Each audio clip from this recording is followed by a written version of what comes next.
1절 3절 이스라엘 백성은 시내산에서 희망에 찬 장엄한 출발을 했지만 이후 그들의 광야 여정에 대한 이야기들은 놀랍게도 불평, 반역, 탈선으로 채워져 있습니다.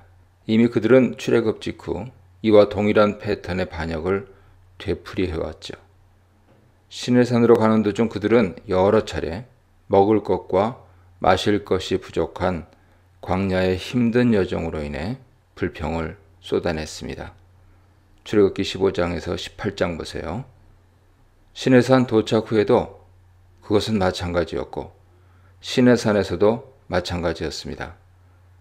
하나님과 언약을 체결한 직후 하나님을 대신할 금송아지 우상을 만들어 광란의 종교 축제를 벌인 것입니다. 그때마다 하나님께서는 용서를 베푸셨습니다. 백성들의 이러한 원망과 적개심 어린 반역은 시내산을 떠난 직후부터 또 시작됩니다. 11장부터 14장은 그러한 연속적인 불순종의 드라마를 펼쳐 보이죠. 다베라에서의 첫 번째 불평, 음식 투정, 모세에 대한 불만, 불신으로 약속의 땅 거절 등으로 이어집니다. 오늘 본문은 백성들의 첫 불평에 대한 기록입니다. 그러나 그 불평의 내용은 말해주지 않습니다. 그들은 악한 말을 쏟아내며 원망을 해서 하나님의 진노를 불러일으켰습니다. 하나님의 진노는 원어로 하면 콧구멍에 뜨거운 열을 뿜어낸다 하는 이미지입니다. 하나님의 뜨거운 심판의 불이 위에서 떨어집니다. 그 불은 이스라엘 진영의 변두리를 불살랐습니다. 이것은 하나님께서 백성을 위해 진노를 억누르셨다는 것을 암시합니다. 만일 그 불이 진영 복판에 떨어졌다면 많은 사람이 죽으며 큰 피해를 입었을 것입니다. 타격을 입은 백성들이 모세에게 부르짖었습니다. 모세는 아마도 성소로 달려가 지성소의 하나님께 백성들을 위해 부르짖으며 기도했을 것입니다. 4절로 15절입니다. 두 번째 불평은 음식에 대한 것입니다. 그들은 광야에서 고기를 먹지 못하는 상황을 더 이상 견디지 못합니다. 백성들 중에 섞여 사는 다른 인종들이 불만을 품고 백성들을 선동했습니다. 이 사람들은 출애굽 당시 이집트에서 합류한 수많은 잡족들일 것입니다. 분명 이스라엘 공동체는 개방사회요, 혈통 공동체를 넘어선 열린 공동체이자 신앙 공동체였습니다. 그들은 혈통에 따른 12지파 공동체이면서 다른 인종들도 여호와 하나님을 믿고 그분 언약에 참여할 경우 공동체 일원으로 받아들였습니다. 에돔 족속의 그나스 사람이었던 갈렙을 비롯하여 기생라합, 모압 여자롯은 전형적인 사례죠. 동시에 공동체로 흡수된 이방 족속들이 무리를 일으킨 사례들도 종종 발견됩니다. 예컨대 레위기 24장은 아버지가 이집트 출신이요 어머니는 이스라엘 사람인 어떤 사람이 하나님의 이름을 모독한 죄로 처형당하는 장면이 나옵니다. 이것은 이집트 종교의 부정적인 영향을 은근히 암시하는 에피소드로 보아야 합니다. 오늘 본문에 섞여 사는 다른 인종들의 불만을 품은 선동질도 그 원인과 배경이 비슷했다고 볼 수 있습니다. 이와 같이 언약 공동체에 합류한 이방 민족들은 양면성을 지니고 있었습니다. 그들은 언약 백성 일원으로서 하나님의 축복을 공유하면서도 언제든 공동체 내에 이방 요소를 침투시킬 여지가 있는 사람들이었습니다. 불평분자들은 탐욕을 품었습니다. 그것은 음식, 구체적으로 고기를 먹고 싶은 갈망이었습니다. 이스라엘 백성도 그들을 따라 울면서 불평을 쏟아냈습니다. 누가 우리에게 고기를 주어 먹게 하랴. 그들이 다시 울며 그 반역에 동참하게 되었는데 다시 슈브, 다시 울다 하는 것은 마음이 돌아서서 울었다는 의미입니다. 즉 그들은 하나님으로부터 돌아서 섞인 무리들과 한패가 되었습니다. 그들이 울었다고 하는데 이 울음은 슬픔의 울음이 아닌 원통의 울음입니다. 그들은 계속해서 이집트에서 자신들이 마음껏 값없이 향유했던 먹거리들을 나열합니다. 생선, 오이, 참외, 부추, 파, 마늘. 하지만 광야에서 먹을 수 있는 것은 기껏 만나라는 식상한 음식뿐입니다. 그들은 하나님이 내려주신 만나만 먹었더니 기력이 다해 더 이상 버티기 힘들다고 불평합니다. 그들이 쏟아낸 말들은 모두 과장되었거나 거짓투성입니다. 그들은 자신들이 나열한 그 풍부한 먹거리들을 마음껏 값없이 먹었다고 하지만 그들은 노예 신분이었습니다. 그들이 그것들을 먹긴 먹었을 것입니다. 그러나 값없이 마음껏 먹었다는 것은 거짓입니다. 노예로서 그들이 누릴 수 있는 식도락의 기쁨은 제한적이고 간헐적이었을 뿐입니다. 노예 신분으로서 누리는 잠깐의 만족입니다. 또한 그들이 전혀 고기를 먹지 못했다는 주장도 거짓입니다. 그들은 나올 때 수많은 소와 양떼를 끌고 나왔습니다. 하나님이 내려주신 특별한 음식인 만나가 기력을 쇠하게 한다는 불만도 거짓입니다. 분명 하나님께서 공급하신 음식은 백성들의 생명을 풍성케 하기에 충분했습니다. 식도락 견지에서는 단순하고 형편없었을지 모르나 8절에서 볼 수 있듯이 나름 여러 가지 방식의 요리가 가능했습니다. 그러나 중요한 점은 그들이 아무런 식량도 없는 광야에서 더 이상 굶주릴 염려를 하지 않게 되었다는 것이죠. 더구나 이런 단출한 식량은 일시적인 것입니다. 그들에게는 장차 가나안 땅에 적과 꿀의 풍요함이 약속되어 있습니다. 만나는 생김새가 마치 가시처럼 보이고 모양은 진주와 같았습니다. 가드는 중동 지역 식물일 것입니다. 백성들은 출애굽 직후부터 매일 만나를 공급받았습니다. 출애굽기 16장 31절 보세요. 그들은 그것을 채취해 다양한 방식으로 음식을 만들어 먹었습니다. 어떤 학자들은 이 만나가 시내 반도 일대에 서식하던 타마리스크 나무라 불리는 특수한 식물의 분비물이었다고 생각합니다. 만나와 비슷하게 아침에 그 분비물이 가지에 생기면 채취가 가능하고 달콤한 맛이 납니다. 그러나 만나와 다른 점은 그 나무 분비물은 보관이 어려우나 만나는 안식일 전에 채취한 것이 이튿날 안식일까지 변질되지 않았고 그 나무 분비물의 채취 기간은 1년 중 불과 여름의 짧은 몇 주에 불과합니다. 반면에 만나는 40년간 매일 내렸습니다. 타마리스크 분비물은 요리가 불가능하지만 만나는 몇 방식의 요리가 가능했습니다. 만나는 만나인 것입니다. 모세는 원통함으로 가득 찬 백성들의 울음소리를 들었습니다. 하나님은 크게 진노하셨고 모세의 눈에도 그것은 악한 일이었습니다. 기뻐하지 아니하다 하는 것이 문자적인 의미죠. 모세는 또다시 하나님께 간청하며 백성들을 중재합니다. 여기서 모세의 탄원과 불평은 백성들의 탄식 어린 울음과 대조됩니다. 모세에겐 불평과 투정을 반복하며 하나님과 자신에게 걸기하는 백성들이 무척 버겁습니다. 그들을 지도하는 일은 무거운 짐과 같습니다.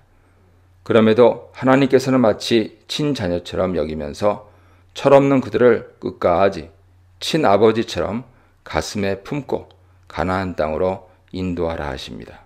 고기를 달라며 떼를 쓰는 그 패역한 백성들을 더 이상 책임지지 못하겠다는 모세 항의는 정당합니다. 어디서 그 많은 고기를 구해준단 말입니까? 아무리 뛰어난 인간 지도자도 사람 욕구를 다 채울 재간은 없습니다. 특히 영적 지도자는 인간의 유한함과 한계를 인정하고 하늘 양식을 끌어다 능히 채우시는 하나님을 의지해야 합니다. 모세는 이 불평하는 백성들을 더 이상 감당할 수 없다면서 차라리 자신을 빨리 죽여달라고 애원합니다. 여기서 책임이 중하여 혼자 사는 백성을 감당할 수 없다는 말은 이어지는 16절 이하를 볼 때 어떤 행정적인 측면의 책임을 내포하고 있음이 분명합니다. 더 이상 이 거대한 회중 무리를 혼자 통솔하기는 불가능합니다. 특히 그들이 소요를 일으키며 여기저기서 불평을 쏟아낸다면 현재 상태로는 모세에게 이에 대한 마땅한 대응책이 없습니다. 모세의 탄원, 곧 죽여달라는 강조의 요청문은 그의 결연한 의지를 보여줍니다. 언제나 목숨을 담보로 한 모세의 탄원은 문제 해결을 위한 그의 마지막 승부수였습니다. 이와 같이 자신의 목숨을 기꺼이 거는 것은 지도자들에게 요구되는 가장 중요한 덕목입니다. 이 문단에서는 은혜를 기억하지 못하여 생긴 불평, 지도자를 좌절케 하는 불평, 불평의 결과 하나님의 진노에 대해 묵상해 보시기 바랍니다. 16, 17절입니다. 모세는 지파장 임명과 더불어 12지파의 기본 체제를 정비했으나 그것만으로 공동체가 효율적으로 유지되고 움직일 수는 없었습니다. 바로 행정 조직이 필수적이죠. 하나님께서는 모세에게 각 지파 노인들 중에서 70명의 노인들을 선발하라고 합니다. 이제 그 70 장로들이 백성의 장로가 되고 지도자가 될 것입니다. 이스라엘에는 많은 노인들이 있었습니다. 레위기 27장 3절 이하에서 백성들의 연령별 서원값을 보면 60세 이상이 노령층, 즉 노인들로 기준되는 것을 추론할 수 있습니다. 그리고 이미 그 중에서 선발된 일정한 숫자의 대표 노인들, 장로들이 백성들의 행정적인 어르신 노릇을 하고 있었습니다. 앞서 말한 대로 연령별 노인을 말하기도 하나 문맥에 따라 그들 중에 선별된 백성 대표인 행정직위를 가리킬 수 있습니다. 출애굽기 24장을 보면 70 장로직은 이미 존재해 있었습니다. 따라서 현재 70 장로 인선은 새로운 제도의 설립에 따른 조직 개편이 아니었다고 보아야 합니다. 단지 앞서 존재한 70 장로와 현재 70 장로들이 동일한 인물들이 아닐 뿐입니다. 어떤 랍비들은 기존의 70 장로는 이스라엘이 디베리아에서 불평을 터뜨리다 하나님께 징계받을 때 멸절했다고 생각합니다. 그래서 지금 다시 70명을 뽑는다는 것이죠. 그러나 기존의 대표 장로들이 생존해 있다 해도 현재 작업은 하나님의 명령에 따른 행정 조직의 전면적인 재정비이므로 기존의 장로 조직과는 다른 의미를 지닌다고 볼 수 있습니다. 이 조직은 이제 공적인 국가 제도로 자리를 잡습니다. 이것은 마치 제사가 아담까지 거슬러 올라가는 역사를 지니고 있으나 그것이 레위기에서 표준화 작업을 통해 제도화된 법률로 선포된 것에 비유할 수 있습니다. 하나님께서는 70명 노인들을 선발해 회막에 함께 모이라고 명령하십니다. 이어지는 26절로 30절을 보면 흥미롭게도 여기서 이 회막이 진영 밖에 위치해 있는 것이 분명합니다. 진영 밖의 회막은 무엇일까? 이에 대해 두 가지 견해입니다. 하나는 단일 회막론이고 다른 하나는 이중 회막론 혹은 두 회막론입니다. 두 회막론을 지지하는 이들은 두 가지 회막 전승이 출애굽기 민수기에서 결합됐다 이렇게 봅니다. 첫 번째 것은 원래는 진영 밖에 회막에 있었다는 전승이고 두 번째 것은 나중에 회막을 진영 안으로 배치해 놓았다는 전승이라고 보는 것이죠. 반면에 복음주의에서는 두 회막은 이름만 같을 뿐 목적과 기능이 다른 별개의 시설물이었다 봅니다. 진영 내 시설물은 성막으로 진영 밖의 것은 회막으로 칭하면서 두 회막이 존재했다고 보는 것이죠. 성막과 회막의 차이점은 이렇습니다. 첫째, 성막은 진 중에, 회막은 진 바깥에 있습니다. 둘째, 성막은 제사용이고 회막은 신탁용입니다. 셋째, 성막은 제사장이 지키고 회막은 여호수아가 지킵니다. 넷째, 성막에는 하나님이 거하시고 회막에는 하나님이 강림하십니다. 다섯째, 성막은 규모가 크나 회막은 모세의 개인 천막으로 혼자서도 칠 수 있는 작은 규모입니다. 이처럼 두 회막 사이에는 확연한 간격이 있다 보는 것이죠. 출애굽기 33장에서 언급된 회막은 회막 건설 이전에 등장하기 때문에 별개의 회막일 수밖에 없다는 것이 근거입니다. 단일 회막론을 주장하는 사람들은 두 차이는 여러 가지 방식으로 설명할 수 있다고 주장하는데요. 첫째, 성막이 진 밖으로 이동한 것이 진 밖의 회막으로 보는 것이죠. 진 밖으로 이동한 이유는 백성의 범죄 때문이라고 보는 겁니다. 실제로 진 밖 회막에 대한 기사는 모두 범죄 맥락에서 등장합니다. 민수기 11장, 12장, 신명기 31장 보세요. 둘째, 성막에서 제사뿐만 아니고 신탁도 주어졌다고 봅니다. 셋째, 성막의 제사장, 회막의 여호수아의 지킴 역할이 결국 바깥 회막에 제사장이 없다 하는 결론을 낼 필요는 없다고 봅니다. 넷째, 성막에 사용된 동사 샤카안이 있는데요. 이동할 수 있는 그 의미를 내포하고 있습니다. 다섯째, 모세가 천막을 쳤다는 설명을 꼭 혼자 쳤다 하는 의미로 받아들일 필요는 없다고 봅니다. 모세가 책임자 역할을 하면 되는 것이죠. 여섯째, 출애굽기 33장 7절 이하에서 회막 건설 이전에 느닷없는 회막의 등장은 논리적 시간을 초월하는 문학 기법으로 봅니다. 즉 앞으로 반복적으로 발생할 사건들의 패턴화한 패러다임으로 시간의 흐름을 초월해서 이 장면이 중간에 끼어 들어왔다고 보는 것이죠. 앞으로도 모세는 중대한 집단 범죄가 발생할 때마다 회막을 취하여 진 밖에 치곤 했습니다. 회막의 진 밖 이동은 하나님께서 범죄한 백성의 진영으로부터 떠나심을 상징한다는 것이죠. 마지막으로 두 시설물이 이름이 같다는 것은 실체가 동일하다는 것을 분명히 말해준다고 봅니다. 단일 회막론이나 두 회막론이나 모두 다 근거가 있습니다. 다만 단일 회막론의 가장 큰 약점은 모세가 회막을 바깥에 치고 하나님과 대면한 일이 금송아지 사건의 해결로 연결되었다는 것을 암시하고 있는 그런 점이죠. 문맥 흐름은 진영 밖에 모세가 회막을 세워서 실시한 집회가 금송아지 사건 해결에 실제적인 기능을 했음을 암시하는 것으로 읽히기 때문입니다. 그렇다면 이때 이 회막은 성막이 건축되기 전에 별도로 세워진 것이어야 합니다. 어쨌든 놀라운 것은 이 70명 장로들에게 하나님의 영이 부어진다는 사실이죠. 이것은 그들의 임명이 신적 인중과 더불어 실행된다는 것이고 이스라엘 공동체에서 그들의 직책이 지닌 중요함을 엿보게 합니다. 17절은 성령이 모세에게만 강림했다는 것을 말해줍니다.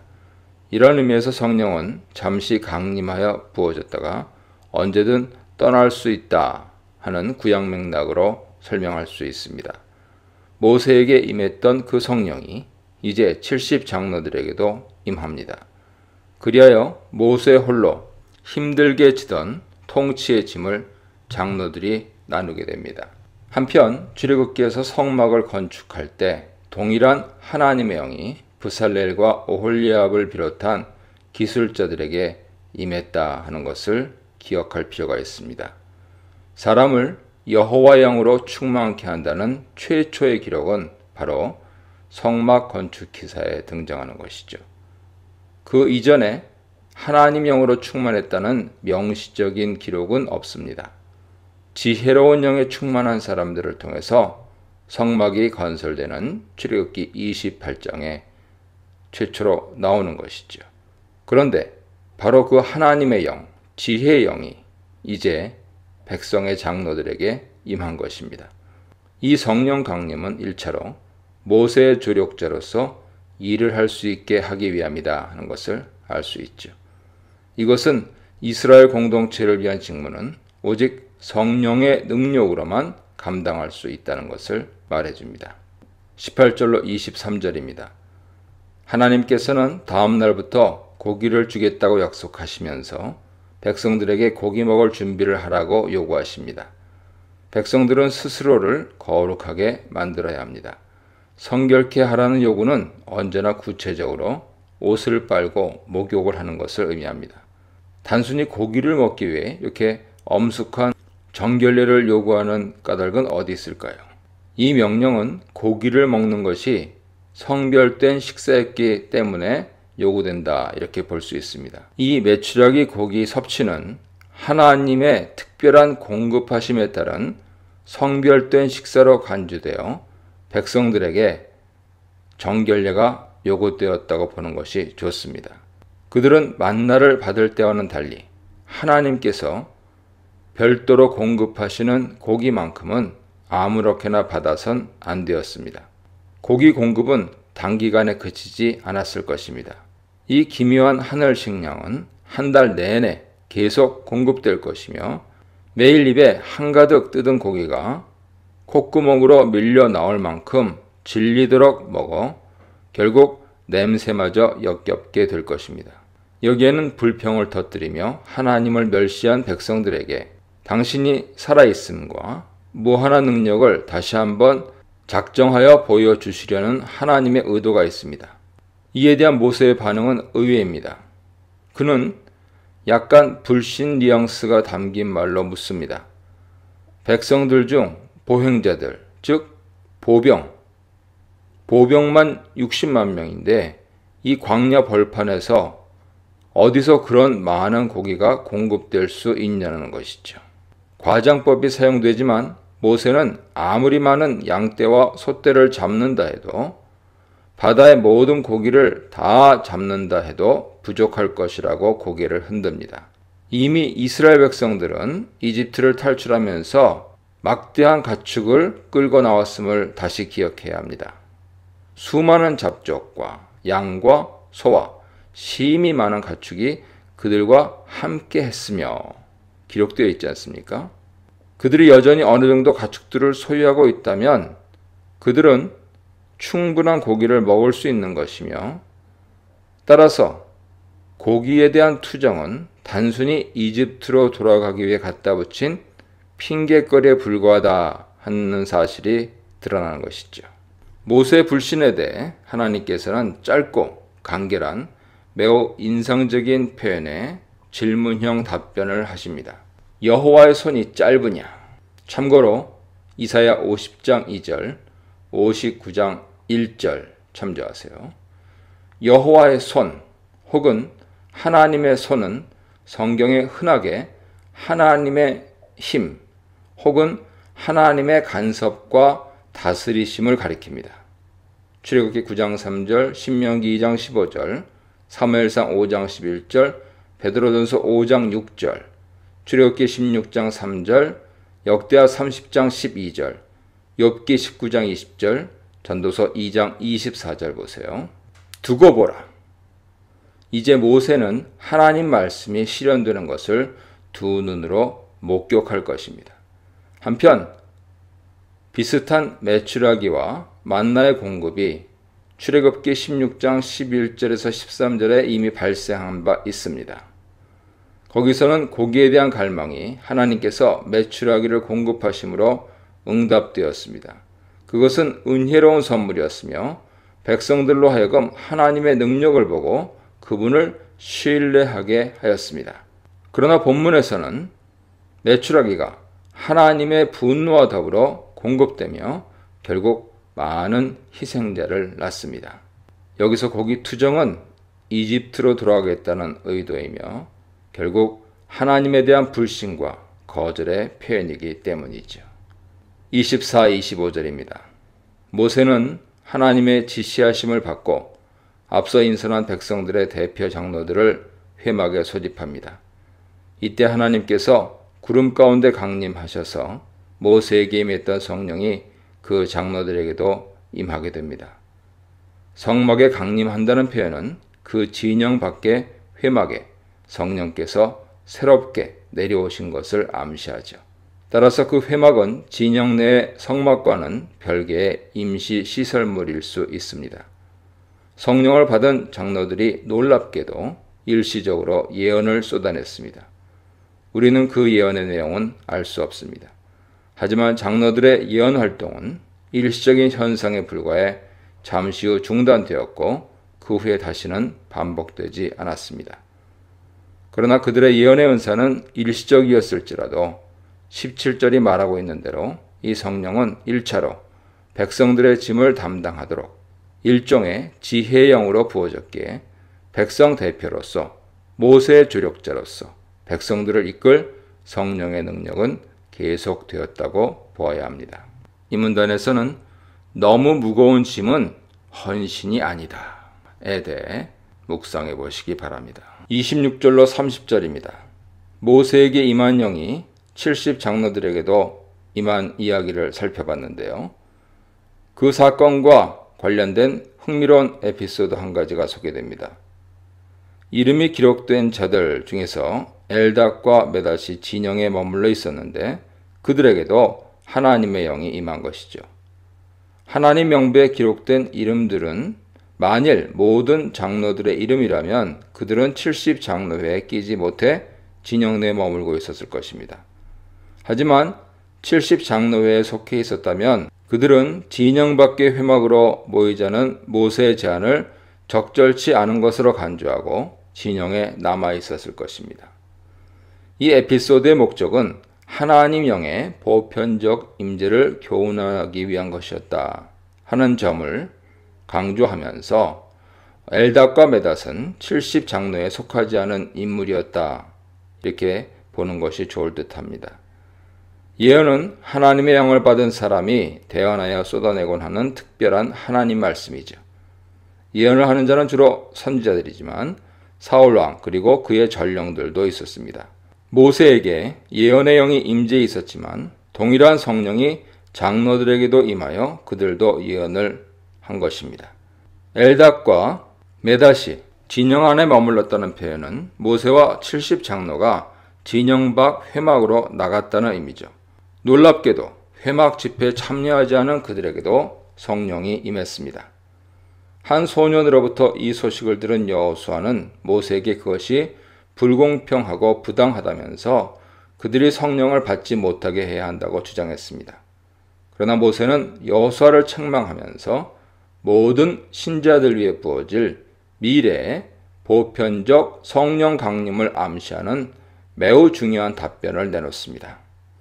하나님은 자신의 영을 모든 백성에게 주셔서 모두가 다 선지자가 되길 원하신다. 이후 모세와 70 장로들이 진영으로 돌아왔습니다. 다시 한번 그들이 모였던 회막이 진영 밖에 있음을 확인해 주죠. 31, 32절입니다. 하나님께서 바다에서부터 메추라기를 몰고 오셨습니다. 어떤 이는 여기서 언급된 바다, 야함을 지중해로 보기도 합니다만 시내 반도를 기준으로 동풍과 남풍이 불어오는 바다는 지중해가 아닌 아카바만입니다. 이것은 봄철을 알리는 민수기 10장 11절에 제2년 2월 20일 직후 계절 시간표에 잘 부합하죠. 백성들은 아직 봄철을 보내는 중입니다. 따라서 여기 바다, 즉 아카바만에서 불어온 바람은 시편 78편 26절에서 말한 메추라기 떼를 몰고 온 동풍과 남풍이라면 현재 이스라엘 백성들에 비치는 아카바만에서 가까운 바란 광야 아래쪽일 수 있다 이렇게 추론할 수 있습니다. 35절에 언급되고 있지만 확인되지 않은 기브롯 핫다와 그리고 하세롯 위치에 대한 단서가 될 수 있죠. 31절은 메추라기 떼가 사방으로 하루길이나 되는 광활한 지역에 지면 위 2규빗 두께로 내려앉았다고 설명합니다. 1규빗은 약 45cm이므로 2규빗은 90cm에 이르죠. 이것은 메추라기 떼가 내려와 지면을 덮은 두께를 의미하는데 굳이 새 떼가 내려앉아 빼곡히 뒤덮은 상태를 상상할 필요는 없습니다. 새들이 날 수 있는 최대 높이가 약 90cm로 새 떼가 바닥에서 걷기도 하고 낮게 날기도 하는 상황을 가리키는 것이 좋죠. 사람들은 메추라기 떼를 대량으로 포획할 수 있었습니다. 백성들은 이틀에 걸쳐 메추라기를 잡아들였는데 한 사람이 적게 잡아도 10호멜, 즉 무려 2200리터 부피에 이르는 막대한 양을 잡았습니다. 그들은 잡어 매출하기를 진영 사방에 펼쳐놓았습니다. 33절로 35절입니다. 고기는 분명 하나님의 은혜의 선물이었습니다.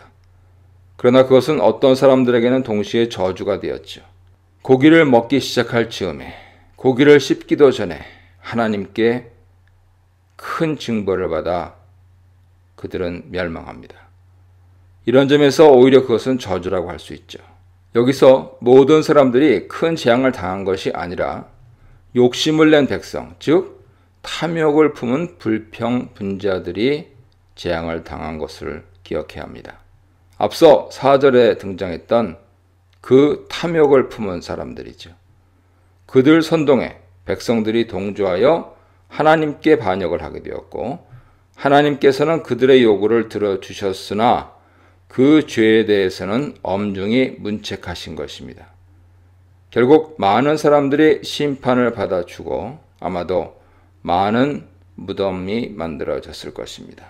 그래서 그곳 지명을 기브롯 핫다와, 즉 탐욕의 무덤들이라고 불렀습니다.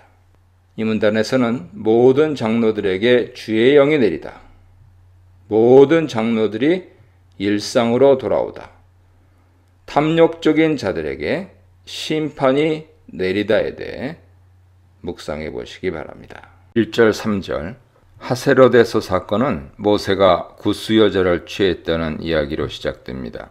그것은 바로 미리암과 아론이 잡아낸 모세 약점이었죠. 여기서 미리암의 이름이 먼저 등장한 것은 그녀가 이 사건 주동자라는 사실과 그로 인해 아론은 화를 모면했으나 그녀가 나병이 걸리게 되었음을 암시하고 있습니다. 아론은 시내산 아래 금송아지 사건에서도 처음에는 주동자들에게 이끌려 수동적으로 그 영모에 가담했으나 곧 금송아지 우상을 주도적으로 주물하면서 능동적으로 백성들이 우상에 절하도록 이끈 적이 있죠. 그런데 이상하게도 별다른 징계를 받지 않고 면책 특권을 누린 것 같습니다. 아마도 백성들의 영적인 머리인 대제사장이라는 아론의 중책으로 인해 하나님께서는 그를 심하게 징벌하지 않고 충분한 회개와 회복의 기회를 주신 것으로 이해됩니다. 우리를 불편하게 하는 진실은 모세가 구스 여자를 취했다는 사실이죠. 구스는 70인역에 에디오피아로 번역할 뿐 아니라 성경 전반에 대체로 에디오피아로 간주됩니다. 이미 모세는 미디안 제사장 이드로의 딸 십보라를 아내로 삼은 적이 있습니다. 그런데 여기서는 그가 이방인 여자를 둘째 아내로 취하고 있는데 이스라엘의 정체성에 대한 심각한 역행이 분명하죠. 따라서 미리암과 아론의 문제 제기는 지극히 정당한 것처럼 보입니다. 우리는 모세가 십보라와 만난 것은 하나님 섭리 속에 이루어진 일임을 잘 알고 있습니다. 미디안 제사장 이드로는 여호와 하나님을 알게 되고 이스라엘의 공동체와 합류하여서 모세의 조력자가 됐습니다. 이런 점에서 모세와 이드로의 딸 미리암의 결혼은 비록 그녀가 이방 여자였을지라도 하나님께서 용인하신 합법적인 결혼이었죠. 그러나 모세가 구스 여자와 결혼한 것은 분명 다른 문제로 보입니다. 하지만 여기서 구스라는 단어가 무엇을 의미하는지 다시 한번 살펴볼 필요가 있습니다.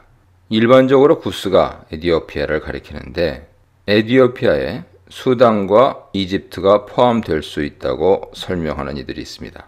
따라서 이들은 이 구스 여자는 모세의 첫째 아내 십보라 주장하고 있는 것이죠.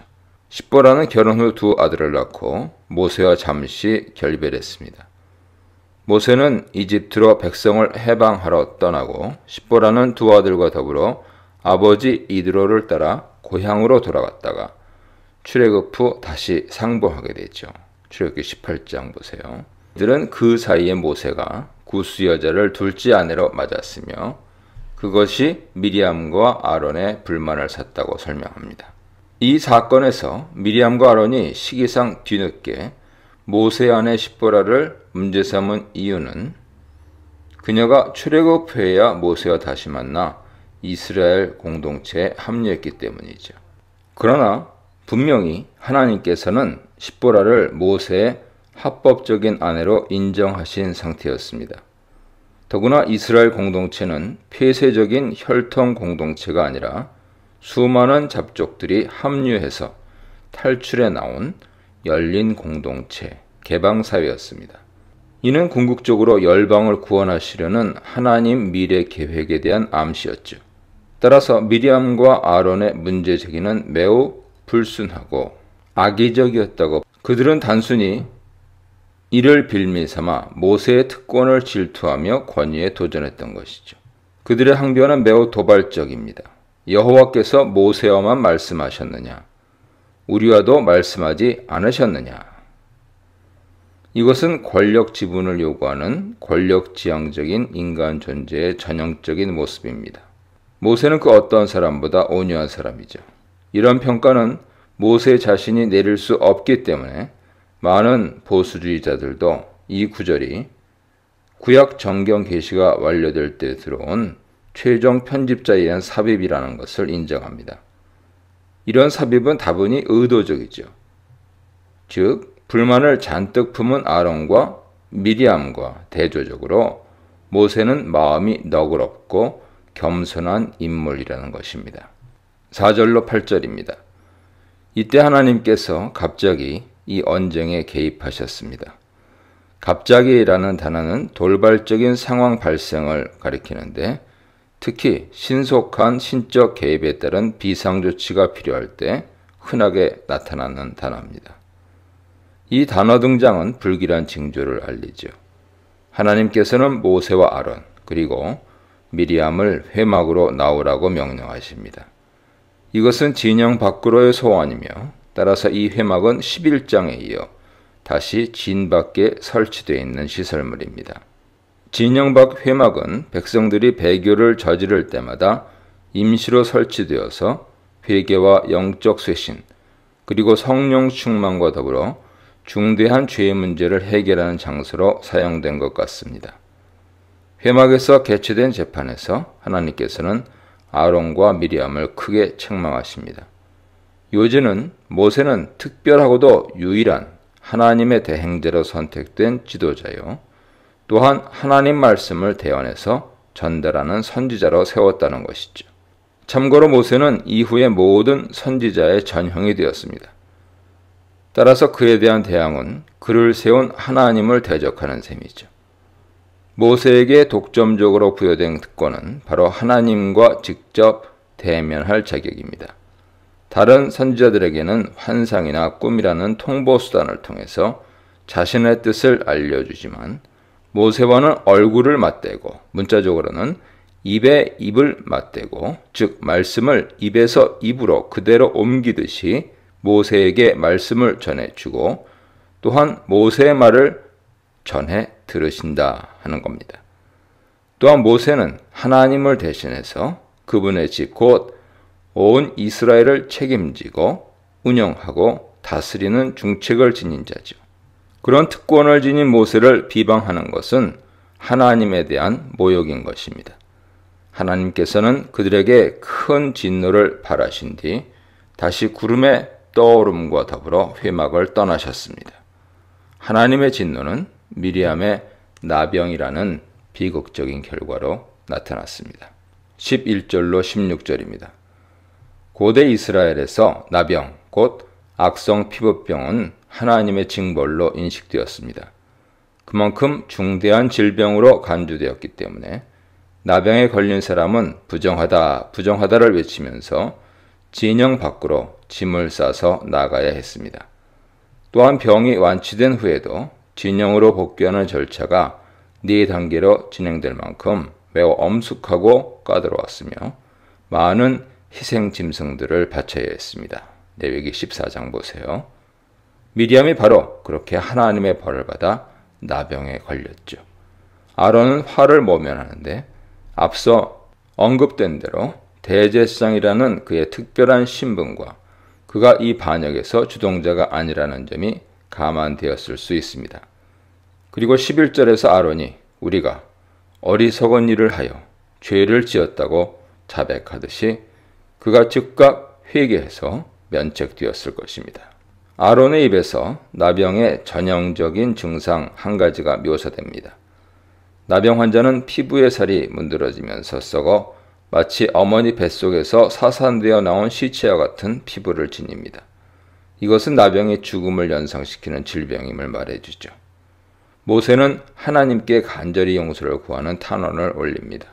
하나님께서는 모세의 기도를 들으시고 용서하기로 결정하시죠. 아마도 모세의 탄원만이 역할을 했던 것이 아니라 하나님께서 아론의 회개를 받으셨고 더불어 미리암도 회개했을 가능성이 있습니다.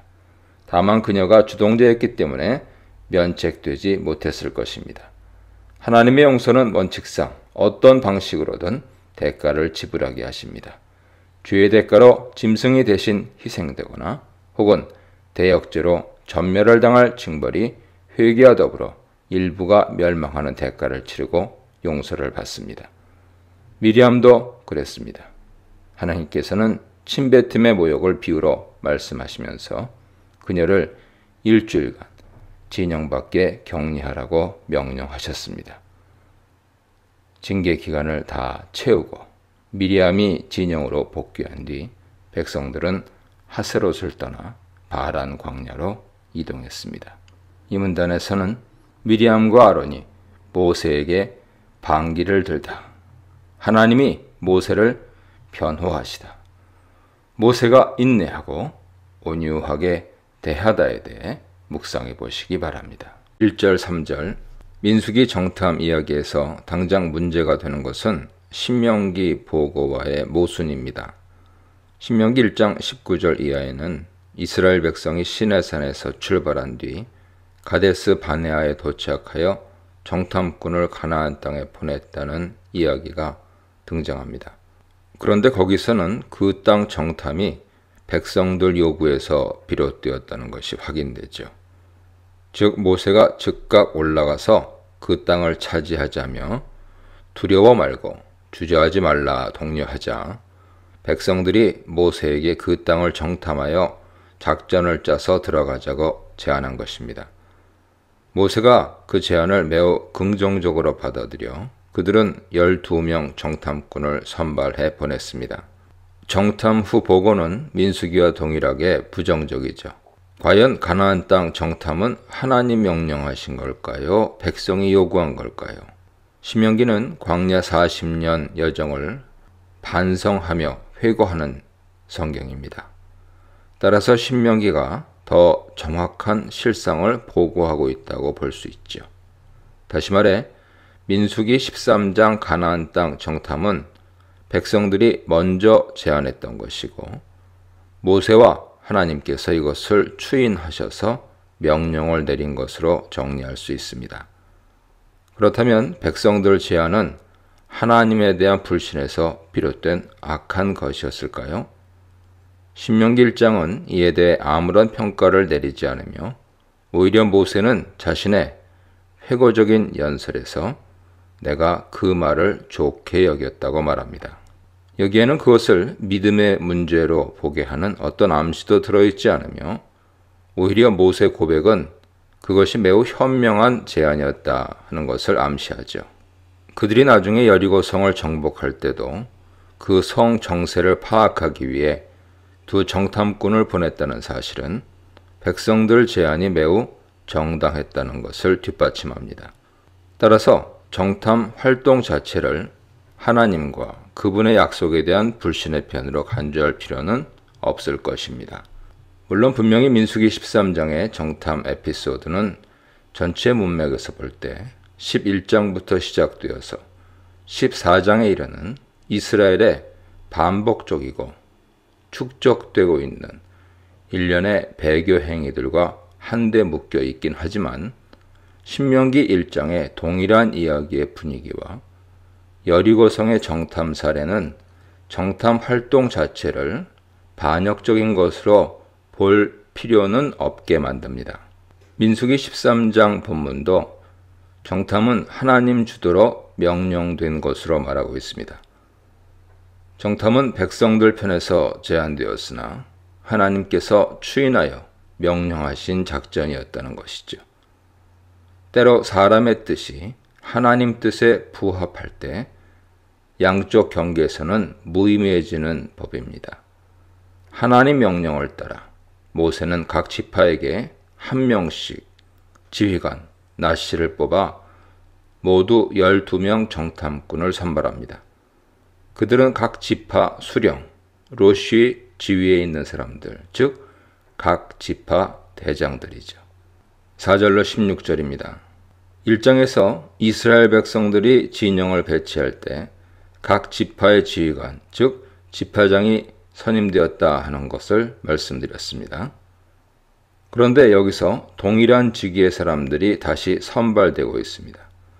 새롭게 선발된 지휘관들, 지파장들은 르우벤 지파에서는 소문난 자란 뜻의 삼모아, 시므온 지파에서는 그가 심판하신다란 뜻의 사밧, 유다 지파에서는 충견이라는 뜻의 갈렙, 이사갈 지파에서는 그가 구속하신다라는 뜻의 이갈, 에브라임 지파에서는 구원이란 뜻의 호세아, 베냐민 지파에서는 나의 피난처라는 뜻의 발디, 스불론 지파에서는 하나님은 나의 행운이라는 뜻의 갓디엘, 므낫세 지파에서는 나의 행운이라는 뜻의 갓디, 단 지파에서는 하나님은 나의 친족이라는 뜻의 암미엘, 아셀 지파에서는 보호하심이란 뜻의 수들, 납달리 지파에서는 나의 은신처라는 뜻의 나비, 갓 지파에서는 하나님의 위엄이라는 뜻의 그무엘 등입니다. 이처럼 각 지파장들의 이름은 특별한 의미를 지니죠. 그 중에서 특히 갈렙은 개라는 뜻의 이름을 갖고 있는데 아마도 그의 충성심을 잘 드러내는 이름인 것 같습니다. 여분네 아들 갈렙은 이방 족속 그나스 사람 출신이죠. 이스라엘의 유다 지파에 합류한 특별한 인물입니다. 호쉐아는 구원하다를 뜻하는 야시아의 파생어죠. 호쉐아는 예호수아, 여호와는 구원이시다로도 불립니다. 역시 구원을 뜻하는 예수아가 여기서 유래됐고요. 70인역은 예수스로 옮겼고 예수님의 이름입니다. 인명의 뜻과 관련해서 한 가지 두드러진 특징은 초대 지파장들의 이름에 비해 제2대 지파장들의 이름들은 구원과 보호의 뜻을 대거 포함하고 있다는 점이죠. 어떤 의도가 있었는지 정확히 알 수는 없지만 가나안 땅 정복을 눈앞에 두고 이 이름들이 어떤 상징과 암시를 주는 것으로 보입니다. 초대 지파장들이 물러가고 새로운 지파장들이 임명된 이유는 무엇이었을까요? 이스라엘이 중대한 전투를 앞두고 새롭게 전열을 정비하면서 하나님 명령을 따라 각 지파장들을 모두 젊고 패기가 넘치는 군사 전문가들로 교체한 것 같습니다. 그런 점에서 빠른 은퇴를 하게 된 초대 지파장들은 연령층이 높은 편이었는지 모릅니다. 흥미로운 것은 하나님께서 각 지파 우두머리들에게 정탐을 떠나라 명령하신 점이죠. 신명기에 따르면 그들이 정탐꾼으로 자원했습니다. 첩보활동이란 매우 중요하고 위험한 임무죠. 지파장들은 실질적으로 사단장급 장군에 해당한다 하는 것을 기억해야 합니다. 통상적으로 이런 임무는 하위 직급 군인들의 몫이지 장군에게는 어울리지 않죠. 하지만 여기서는 가장 높은 위치의 지도자가 위험한 일에 선봉에 서고 있습니다. 지도자는 목숨을 무릅쓰고 일선에 앞장서는 사람이어야 한다 하는 교훈을 얻을 수 있죠.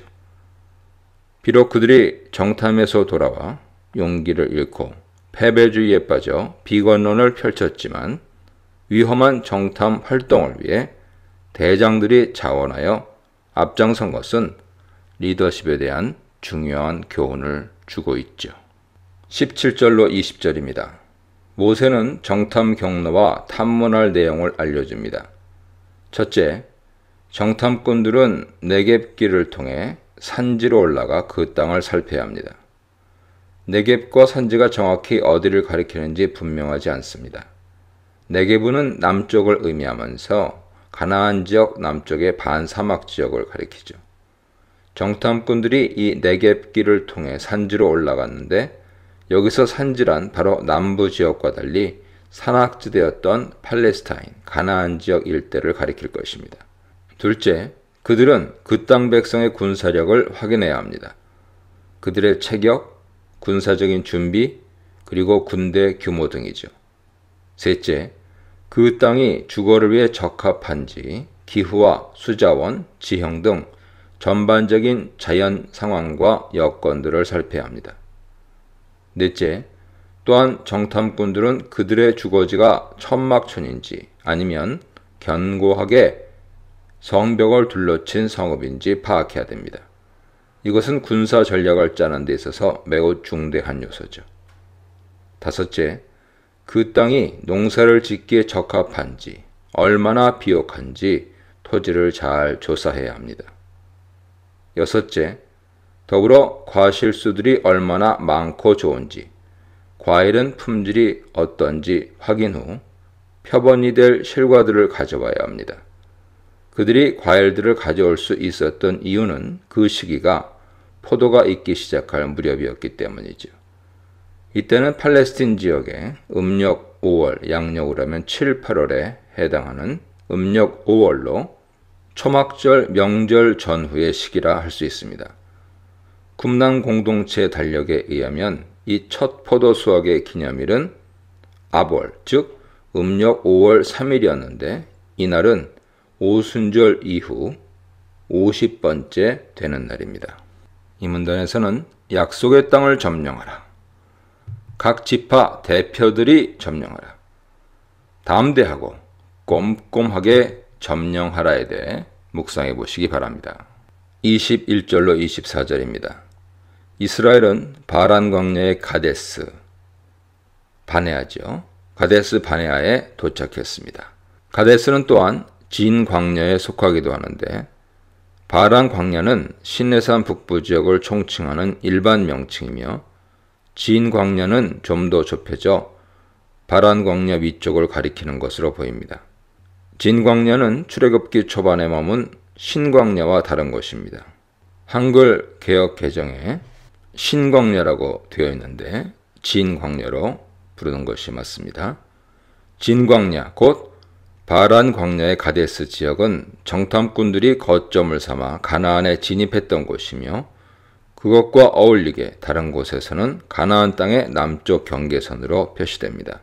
정탐꾼들은 진광야 곧 가나안 남쪽 경계선에서 출발하여 멀리 가나안 북쪽 끝단의 성읍인 하맛 근처에 르홉에 이르기까지 그 땅을 두루 살폈습니다.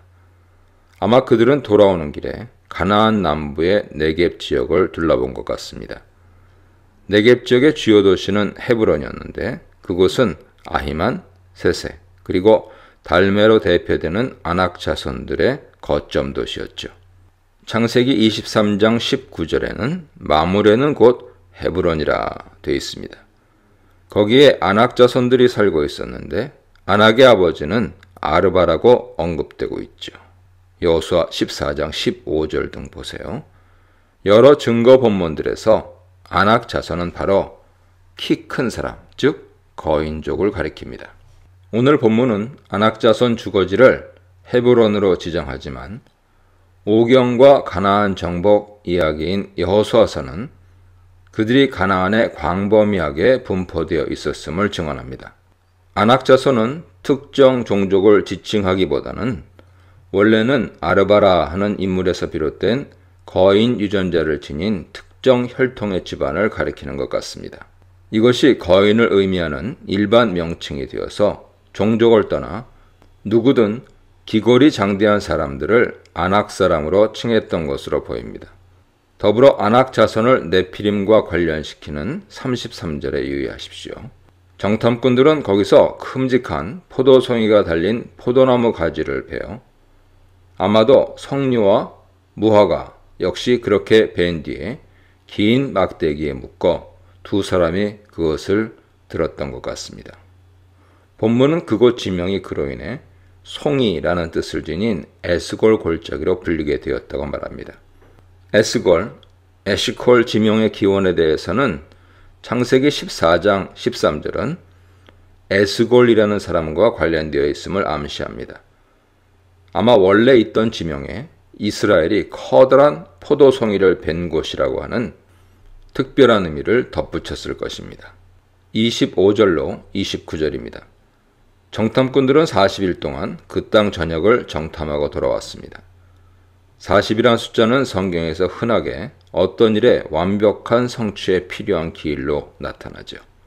40주야로 쏟아진 비, 40일 후 방주의 창문을 연 노아, 모세가 미디안 광야에 40년 머무름, 광야에서의 40년 여정, 시내산 꼭대기에서 40일을 머문 모세, 다윗의 40년 통치, 예수님의 40일 금식, 예수님이 부활 후 40일 동안 지상에 머무심 등에서 잘 나타나죠. 가데스에 돌아온 그들은 자신들이 보고 조사한 것들을 백성들에게 보고합니다. 그 내용은 두 가지로 나뉘는데 하나는 긍정적이고 다른 하나는 부정적입니다. 첫째, 그 땅은 실제로 젖과 꿀이 흐르는 땅입니다. 젖, 대바시와 꿀, 할라브에서 꿀은 과일꿀이죠.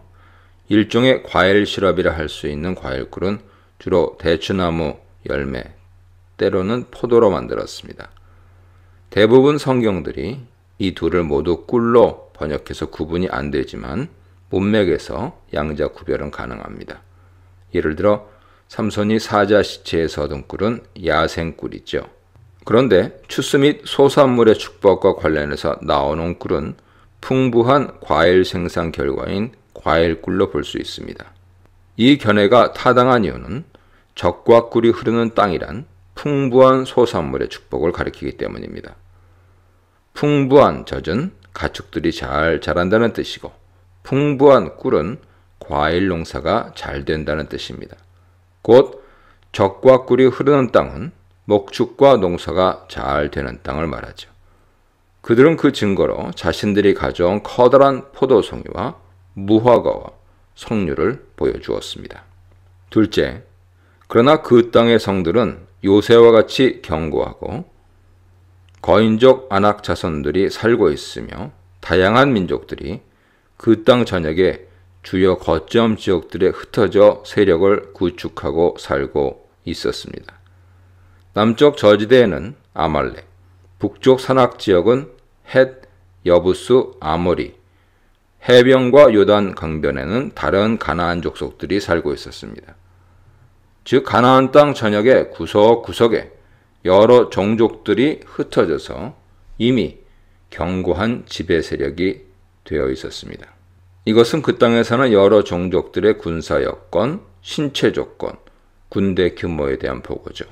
한마디로 그들은 전국적으로 군사력이 강하고 방어 체계가 견고하다는 것입니다. 두 번째 부정적이고 비관적인 보고 내용은 첫 번째 긍정적인 보고 내용을 단번에 상쇄시켜 버렸습니다. 땅은 놀라울 정도로 좋으나 정복은 불가능하다는 것이었죠. 따라서 그 땅은 단지 그림의 떡일 뿐입니다. 30절로 33절입니다.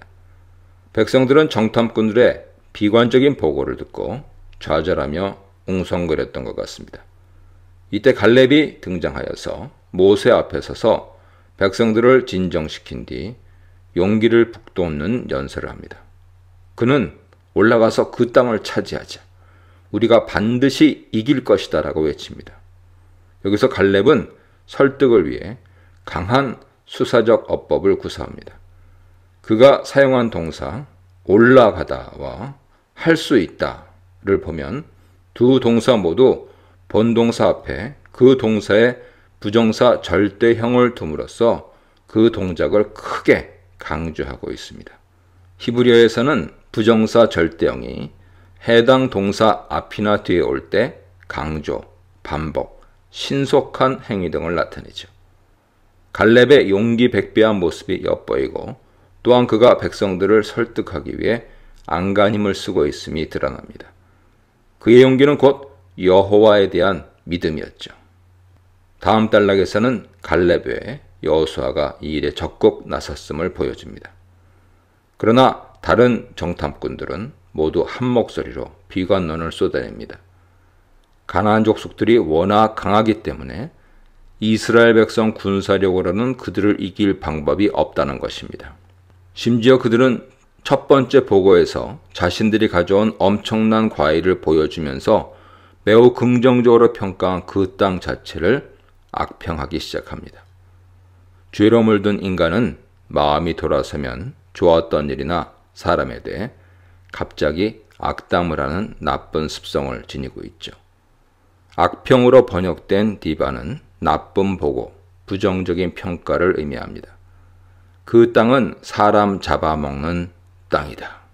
아마 이것은 가나안 땅의 강한 부족들이 약한 부족들이나 외부 세력들을 몰살하고 제압하며 사는 상황에 대한 묘사일 것입니다. 정탐꾼들은 백성들 앞에서 공포심을 조장하며 자신들이 목격한 거인적인 아낙 자손들에 대해 묘사합니다. 그들은 모두 키가 큰 족속들인데 심지어 네피림의 후손인 거인족 아낙 자손도 있었다고 말이죠. 네피림은 창세기 6장 4절에 등장하는데 그들은 하나님의 아들들과 사람의 딸들 사이에서 태어난 무서운 거인족들이었습니다. 그렇다면 가나안 땅의 아낙 자손은 창세기 네피림의 혈통을 잇는 자들입니까? 몇 군데서 아낙 자손의 기원은 아르바라고 말하기 때문에 아낙 자손을 네피림의 혈통으로 연결시킬 수는 없습니다. 그렇다면 아마도 여기서 정탐꾼들이 아낙 자손을 네피림과 연결시킨 목적은 기골이 장대한 아낙 자손의 특징을 실감나게 묘사하고 그렇게 해서 사람들에게 더욱 큰 공포심을 심어주기 위함인 것으로 보입니다. 이렇게 가나안 족속에 대한 과장된 평가로 공포심을 조장한 정탐꾼들은 반면에 자기들은 메뚜기 같다고 하며 지나친 폄하를 하고 있습니다.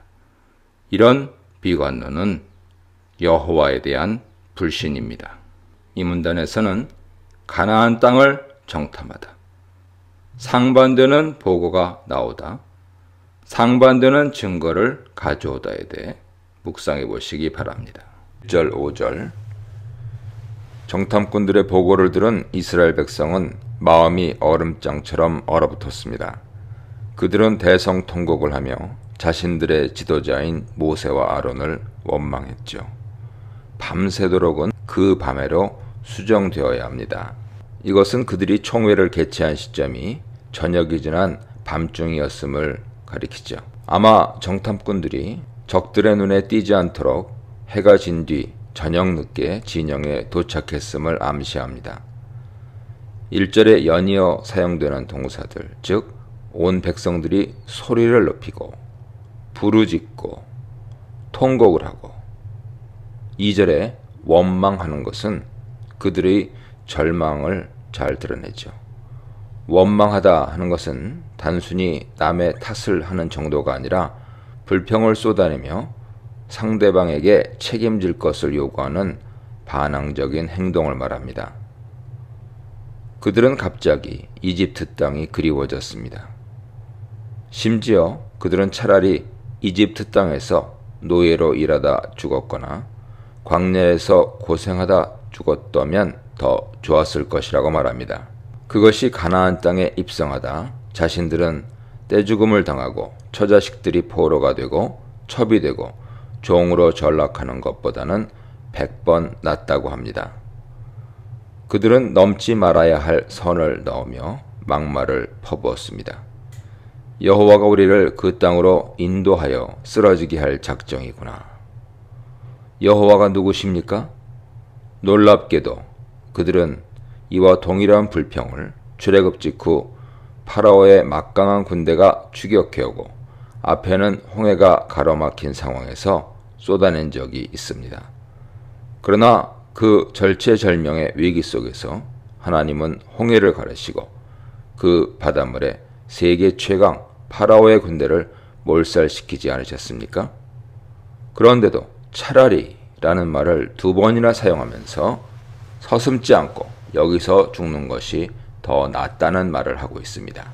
이는 불신을 넘어 하나님에 대한 모독이죠. 하나님께서 학대받던 이집트로부터 그들을 구출해 주셨는데 차라리 이집트의 노예 생활이 더 나았겠다니 더 이상의 배은망덕은 있을 수 없습니다. 그들의 반역이 구체적인 행동 지침으로 발전됩니다. 우리가 새로운 우두머리를 다시 뽑아 이집트로 돌아가자. 이것은 하나님의 대리 통치권을 지닌 모세와 아론을 끌어내리자는 것으로 하나님에 대한 정면 도전입니다. 모세와 아론은 즉각 온 회중 앞에서 엎드립니다. 이 엎드림은 언제나 낮은 자가 높은 자에게 또한 권위자 앞에서 겸비함이나 복종 그리고 탄원을 하고 공경심을 표하기 위해 하는 행동입니다. 따라서 그들이 백성 앞에서 엎드린 것이 백성들에게 자제할 것을 부탁하는 몸짓이었다 하는 견해는 성립할 수 없습니다. 이 백성들 앞에서 하는 것은 백성들이 보는 앞에서로 풀어서 해석해야 합니다. 이것은 백성들이 보는 앞에서 하나님께 탄원을 드리기 위해 엎드린 것입니다. 물론 당시는 아직 성막 건축 직전으로 아직 회막이 없을 때지만 모세는 회막이 지어진 뒤에도 회막 밖에 어느 곳에서 하나님 앞에 엎드리는 장면을 다시 한번 보여줍니다. 고라 일당이 아론 가문의 독점적인 제사장직에 불만을 품고 모세와 아론에게 도전하여 반역을 일으켰을 때 모세는 그 자리에서 그 말을 듣고 즉시 엎드렸습니다. 민수기 16장 보세요. 이때는 모세가 탄원을 위해서가 아니라 심판하시는 하나님의 진노가 두려워 그분 앞에 엎드렸다고 볼 수 있습니다.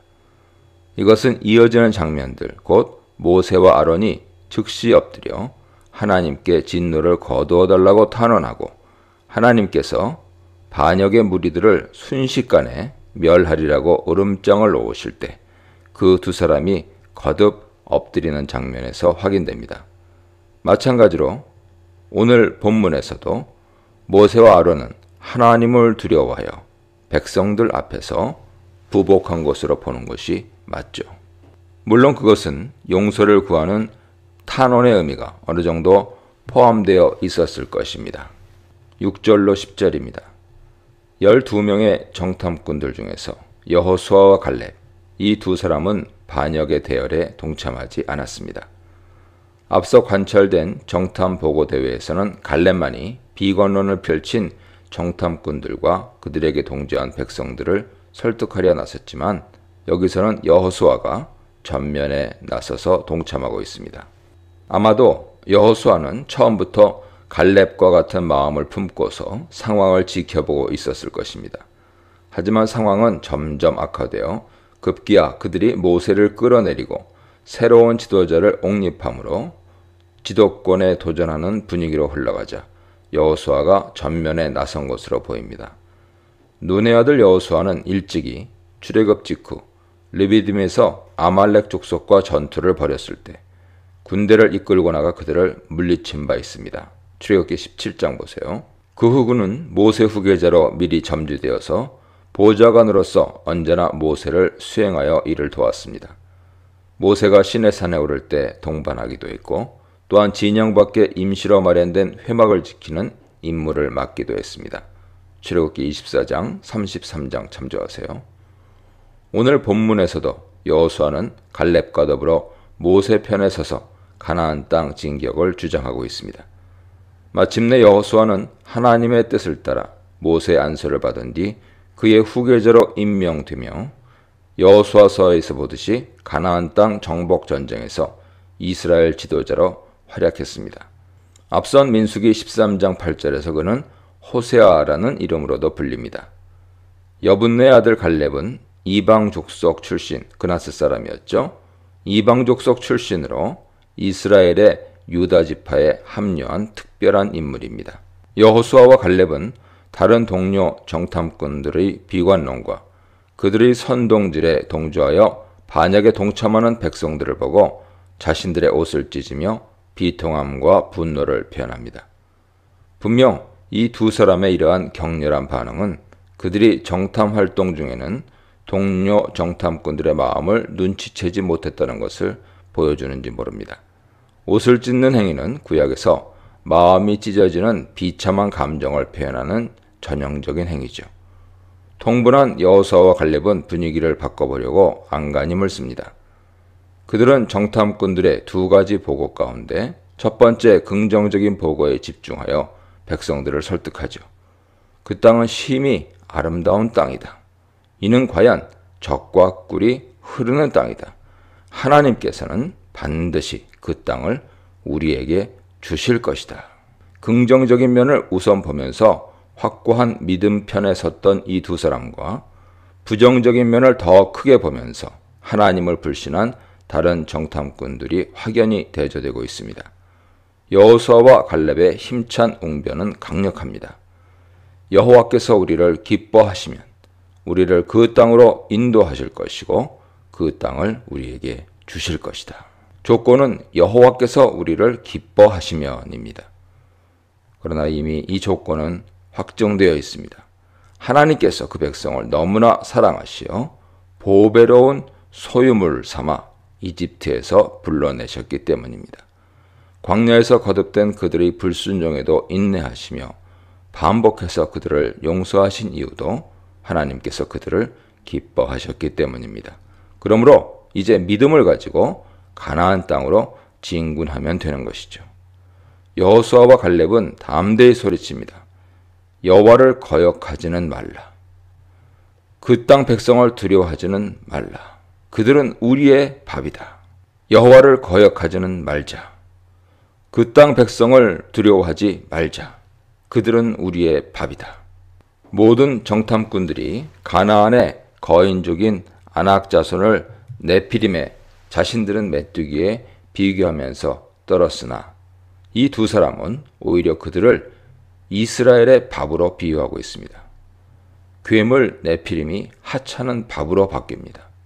네피림과 밥은 그야말로 또다시 극과 극이죠. 믿음 여부에 따라 상대방은 네피림이 될 수도 있고 밥이 될 수도 있습니다. 전쟁 승패의 핵심은 그런 외적인 크기와 규모와 객관적 힘의 우위에 있지 않습니다. 누가 참 신이냐에 달려있을 뿐이죠. 여호수아와 갈렙은 말합니다. 그들이 아무리 거대한 종족이라고 해도 그들의 보호자, 곧 그늘막은 이미 떠나고 없다. 다시 말해 그들이 믿는 신은 거짓된 죽은 신일 뿐이다. 그러나 여호와는 참된 살아계신 하나님이다 라는 것이죠. 여호와는 우리와 함께 하신다. 그분은 임마누엘의 하나님이시다 하는 것입니다. 하지만 회중은 설득되기는커녕 오히려 분노가 일어 여호수아와 갈렙을 돌로 치려 했습니다. 이때 하나님께서 개입하셔서 영광으로 회막 가운데 나타나셨습니다. 이 하나님의 임재가 심판을 위한 임재였음은 물론이지요. 이 문단에서는 신뢰의 보고보다 불신 보고를 선택하다. 출애굽 은총을 저버리고 환애굽을 주장하다. 장대 같은 사람들보다 약속의 땅을 먼저 보다에 대해 묵상해 보시기 바랍니다. 11, 12절입니다.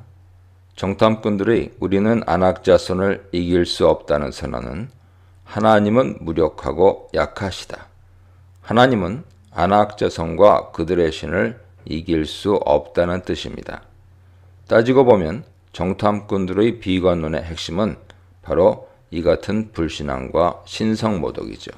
그래서 하나님께서는 이 백성이 언제까지 나를 멸시하겠느냐며 분노를 감추지 않으셨습니다. 하나님께서는 그들을 전염병으로 쳐서 남김없이 멸절하겠다고 결심하십니다. 그리고 모세를 향해 선언하십니다. 내가 너를 그들보다 크고 강한 나라로 만들 것이다. 모세를 향한 하나님의 이런 말씀은 처음이 아니죠. 일찍이 출애굽기 32장에서 금송아지 사건이 터졌을 때도 하나님은 동일한 말씀을 하신 바 있습니다. 그런즉 내가 하는 대로 두라. 내가 그들에게 진노하여 그들을 진멸하고 너를 큰 나라가 되게 하리라. 정탐꾼들의 보고 대회와 금송아지 사건은 많은 측면에서 매우 유사한 특징들을 갖습니다.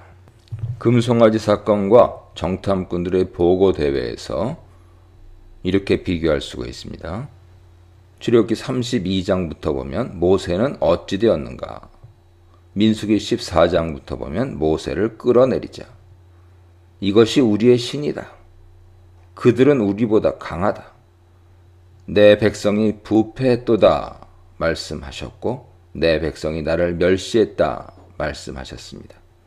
너희를 진멸하리라 말씀하셨고 너희를 진멸하리라 말씀하셨습니다. 모세 너를 큰 나라로 만들 것이다 말씀하셨고 모세 너를 큰 나라로 만들 것이다 말씀하셨습니다.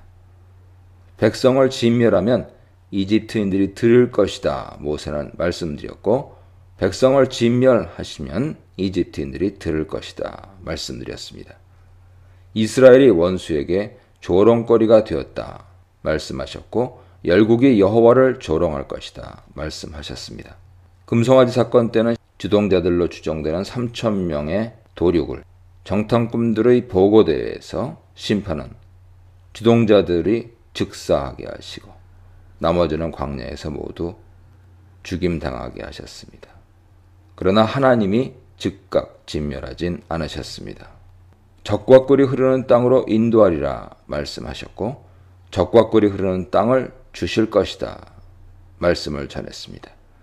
나는 너희와 올라가지 않겠다 말씀하셨고 너희는 올라가지 말고 돌이켜 광야로 들어가라 말씀하셨습니다. 백성들이 애곡했으며 백성들이 애곡했습니다. 따라서 정탐꾼들의 보고대회는 제2의 금송아지 사건이라고 할 수 있습니다.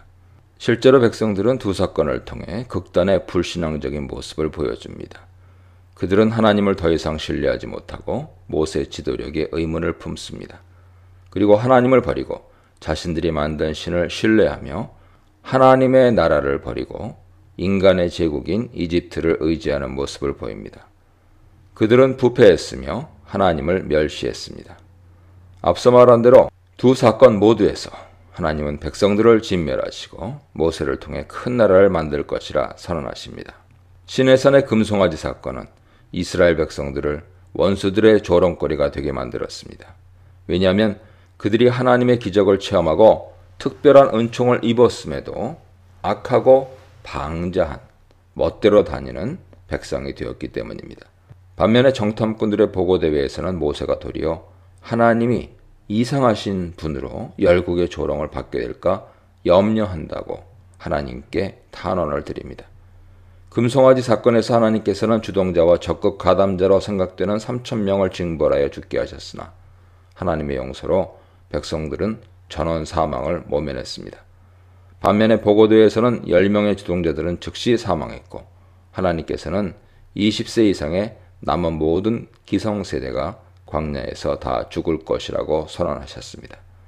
정탐꾼들에게 선동당해 반역에 동참했던 백성들이 죽음의 징벌을 피할 수는 없었으나 즉각 진멸되는 것은 모면한 셈이죠. 두 에피소드 모두에서 자기 백성을 적과 꿀이 흐르는 땅으로 인도하신다는 하나님의 약속이 두드러집니다. 금송아지 사건에서는 하나님께서 그들과 함께 그 땅으로 올라가지 않겠다고 선언하셨고 보고대회에서는 하나님께서 그들에게 그 땅으로 진격하지 말고 광야로 되돌아가라고 명령하십니다. 두 사건 모두에서 백성들이 슬퍼합니다. 슬퍼한다 하는 동사 야발은 단순한 슬픈 표현이 아니라 장례식, 애곡을 의미합니다. 13절로 19절입니다. 모세는 금송아지 사건 때 그랬고 또한 직전에 다베라에서 백성들의 불평과 기브롯 핫다와에서 그들의 음식 투정에서 그랬던 것처럼 백성의 중재자로 나서 하나님께 거듭 용서를 구합니다. 모세의 첫 번째 변론은 하나님 영성에 호소하는 방식이죠. 그는 하나님께서 이스라엘을 구출하셨으니 그들을 끝까지 뒷바라지해 주셔야 하나님답고 온당하다는 주장을 펼칩니다. 그렇지 않고 만일 하나님께서 백성을 몰살하신다면 살아계신 하나님이 이스라엘과 함께 하시는 것을 목격한 이집트인들의 눈에는 이 일이 무척 의아스럽게 여겨질 것이라 말씀드립니다. 나아가 이미 여호와의 명성을 전해들은 가나안의 여러 족속들도 자기 백성을 구해낸 뒤 책임지지 못한 것을 보고 여호와의 무능을 조롱하게 될 것이라 말씀드립니다. 모세의 두 번째 읍소는 여호와의 성품에 호소하는 방식입니다. 하나님은 자비로우셔서 죄인들을 용서하십니다. 그러나 동시에 하나님은 공의로우셔서 무조건 면책을 베풀지는 않으시고 그 죄값이 자식에게까지 미치게 하십니다. 신명기에 따르면 후 세대들도 조상의 죄 때문이라기보다는 그들이 조상의 영향을 받아 동일한 죄를 반복한 결과 징벌을 받습니다. 신명기 5장, 7장 참조하세요. 여기서 핵심은 그 징계 수위를 낮춰주시는 하나님의 자비로우심이죠. 모세의 강구는 자비로우시고 인자하신 그 하나님께서 마땅히 죄인을 징벌하셔야 하나 지금은 이 백성에게 당신의 자비를 베풀어 그들의 죄악을 용서해달라는 것입니다. 앞서 이집트에서부터 여러 차례 백성을 용서하신 하나님께서 이번에도 하나님의 인자의 크심을 따라 용서를 베풀어달라는 부탁입니다. 20절로 25절입니다. 하나님은 사명권을 갖고 계시나 무조건적인 특사를 베풀지는 않으십니다. 하나님은 용서하실 것입니다. 그러나 비록 징계의 수위는 낮출지언정 죄인들이 대가는 치러야 합니다. 그들의 용서와 경미한 징계를 통해서 역설적으로 온 세계는 하나님이 살아계신 것을 알게 될 것이고 하나님의 영광은 충만히 드러날 것입니다. 하지만 그분의 영광은 이미 자신의 백성들에게 온전히 드러난 바 있었습니다. 출애굽 사건과 광야 여정에서 하나님은 수차례 이적을 베푸셨기 때문이죠. 그럼에도 불구하고 그들은 10번이나 하나님을 배반하고 그분을 시험하며 불순종했습니다. 하나님은 그들에 대한 징계를 선언하십니다. 애초에 그들을 모두 즉각 멸절할 계획이었으나 징계 수위가 완화되었습니다. 하나님을 멸시한 이 반역 무리는 결단코 가나안 땅을 밟지 못하고 경험하지 못할 것이며 다음 세대가 그 혜택을 누릴 것이다 말씀하십니다. 다만 순종했던 두 사람 여호수아와 갈렙만은 그들과 달리 온전히 꽉 찬 마음으로 하나님을 따랐기 때문에 그 약속의 땅에 들어가 후손들이 땅을 얻을 것입니다. 하나님은 즉각 단호한 명령을 내리십니다. 가나안 땅 입구에 선 너희는 방향을 돌려 홍해를 향해 다시 광야로 들어가라. 불순종한 백성들에 대한 징계가 시작된 것입니다. 이 문단에서는 언약 철회 선언, 백성의 용서를 비는 모세, 하나님의 성품에 기댄 용서에 대해 묵상해 보시기 바랍니다. 26절로 28절입니다. 반역하는 무리를 심판하기 위해 임재하신 여호와께서는 그들을 책망하시며 이제 구체적인 심판 내용을 알려주십니다. 하나님께서는 자신의 살아있음을 두고 맹세하십니다. 이것은 하나님께서 자신의 존재와 이름을 걸고 맹세하신다는 뜻으로 반드시 심판을 결행하겠다는 선언입니다. 하나님께서는 그들의 원망과 불평의 말대로 해주겠다고 하십니다. 백성들은 가나안 땅에 들어가지 않고 차라리 광야에서 죽겠다고 아우성을 쳤습니다. 이제 모든 일이 그들의 뜻대로 될 것입니다. 하나님께서는 내가 어느 때까지 참으랴 라고 하시면서 자신의 인내심이 이미 한계를 넘었다고 말씀하십니다. 또 그들이 나를 향하여 원망하는 말을 들었다고 말씀하십니다. 원망하다는 문자적으로 원망들을 원망하다인데 복수 원망들은 그들이 여러 차례 불평을 품고 하나님 앞에 저항했음을 말해줍니다. 앞서 22절에서 하나님께서는 지금까지 백성들이 10번이나 원망과 불평을 하며 폐역질을 했는데도 참아주셨다고 말씀하십니다. 이 10번의 시험에 대해 70인역은 오늘 본문의 원망을 이 10번째 것이라는 의미로 번역하고 있습니다. 반면에 많은 학자들은 그것을 여러 번, 많이처럼 대략적인 숫자로 해석하기도 합니다. 하지만 이 10번의 시험은 두 가지 의미를 지니죠.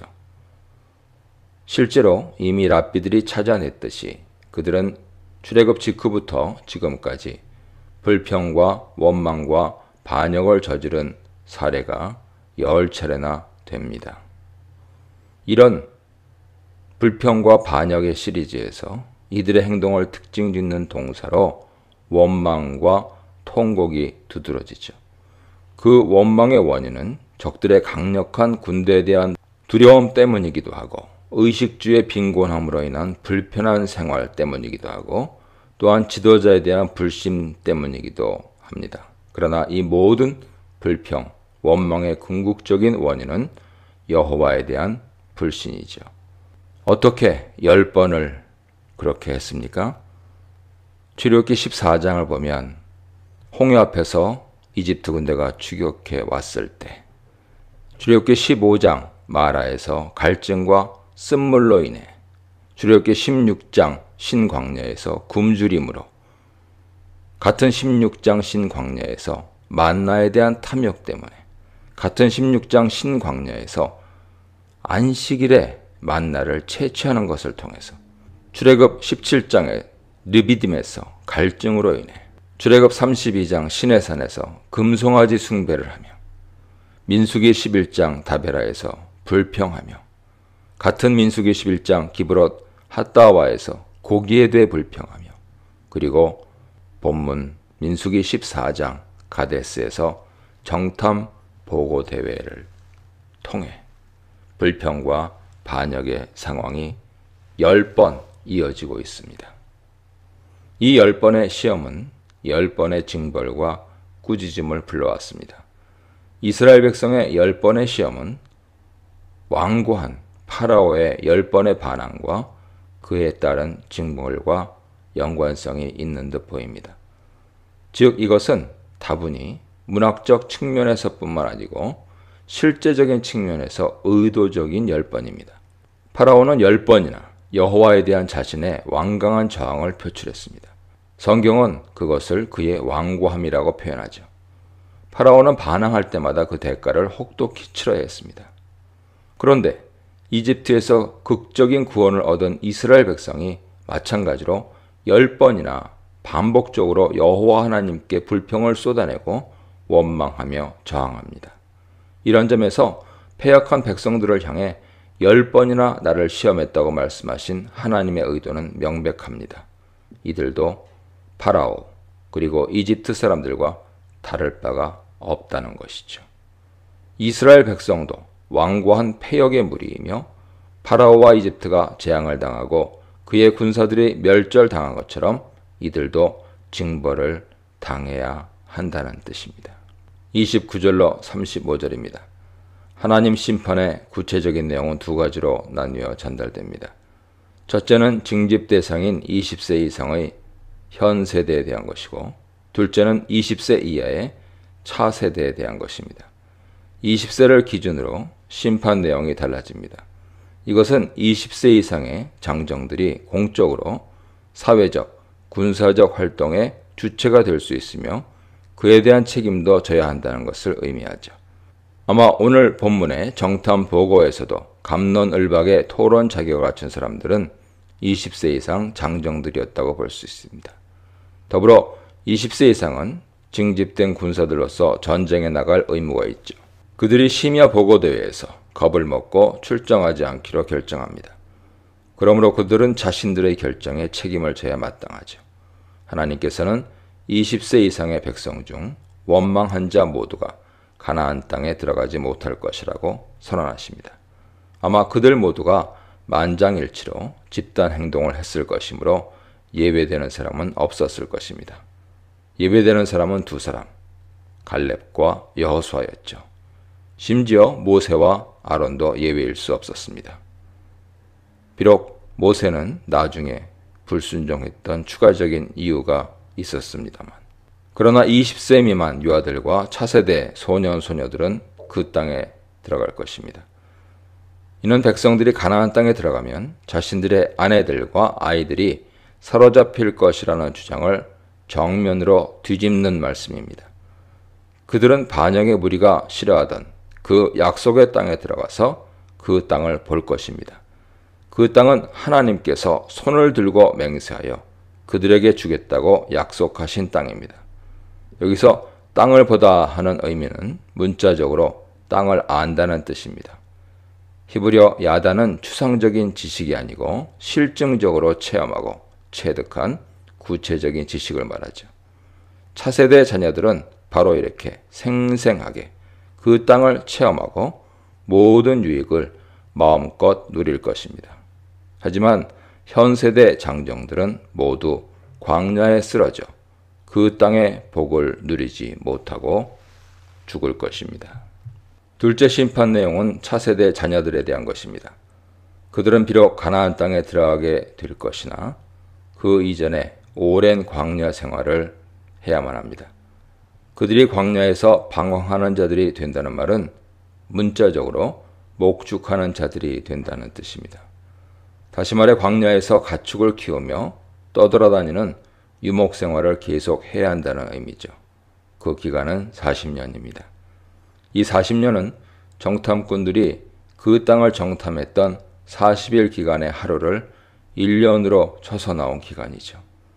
그들의 불순종의 대가가 하루가 1년의 유랑생활이 되는 징벌로 돌아왔습니다.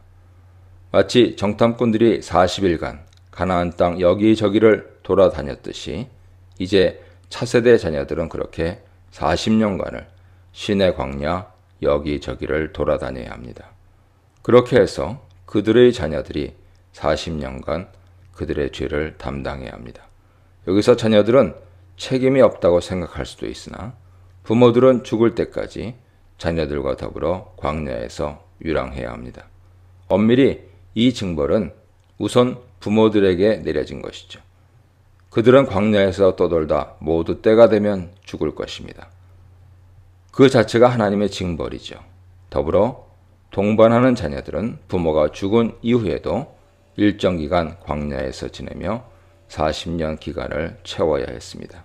분명 민주주의와 다수결에 의한 대의정치는 가장 문제점이 적은 안전하고 바람직한 정치 제도이자 장치입니다.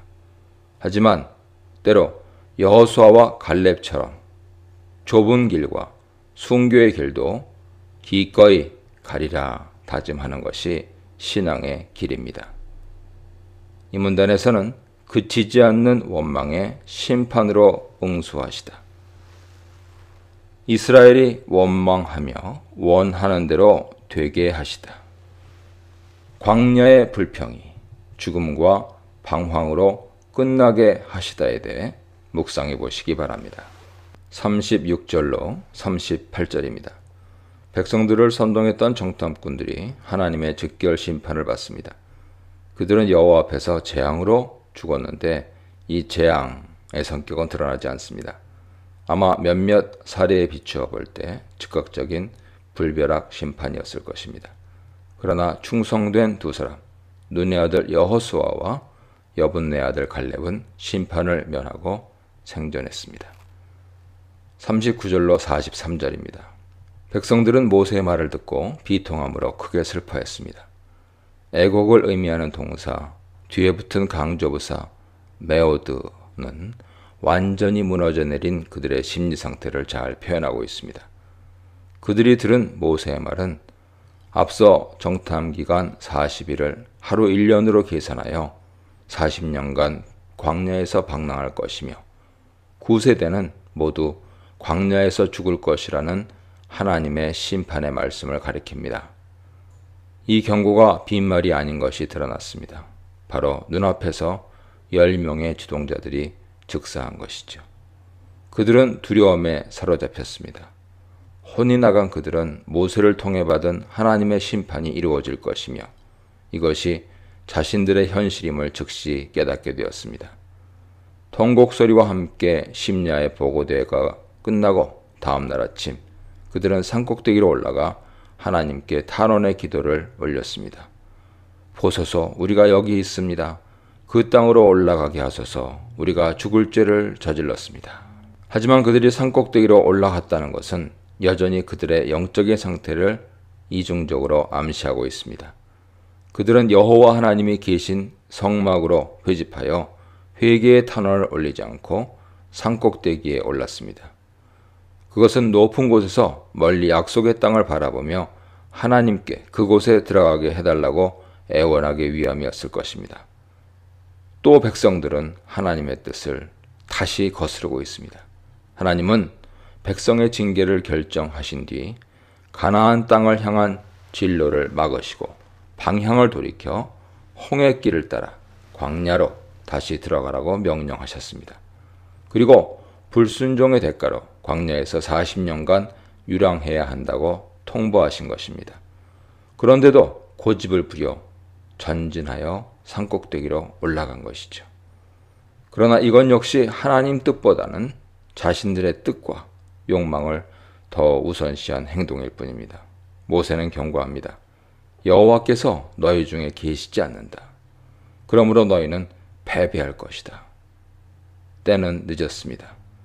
여호와의 백성에게 승리의 비결은 하나뿐입니다. 바로 여호와께서 함께 하시는 것이죠. 그러나 지금 여호와께서는 진영 안에 성막 안에 머물러 계십니다.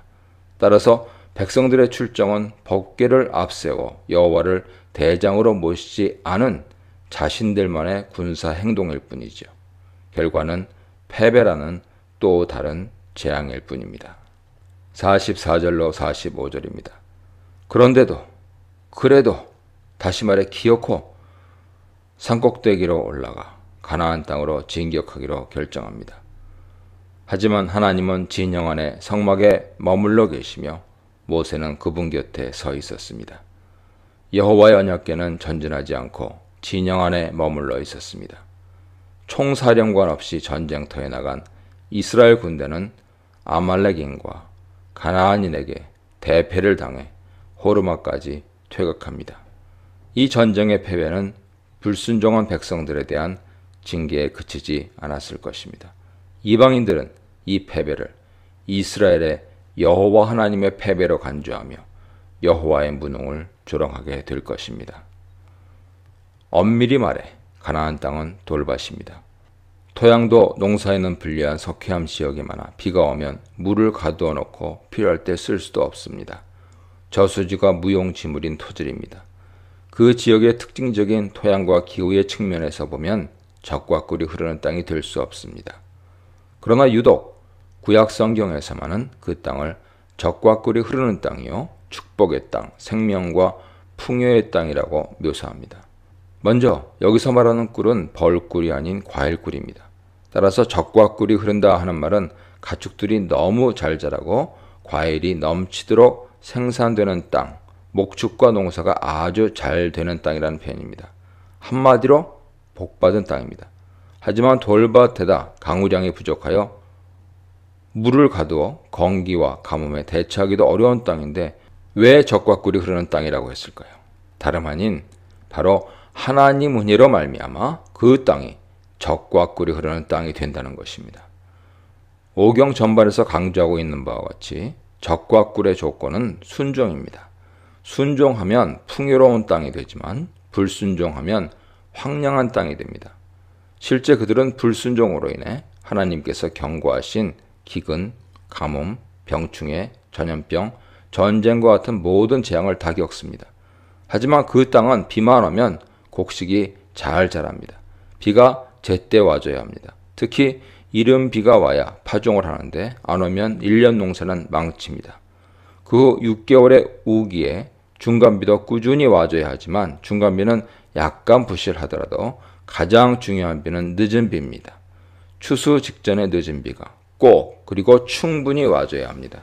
안 오면 곡식이 알이 잘 안 차 막판에 농사를 망치며 땅을 갈고 파종을 하며 정성을 들인 몇 달의 수고가 허사가 됩니다.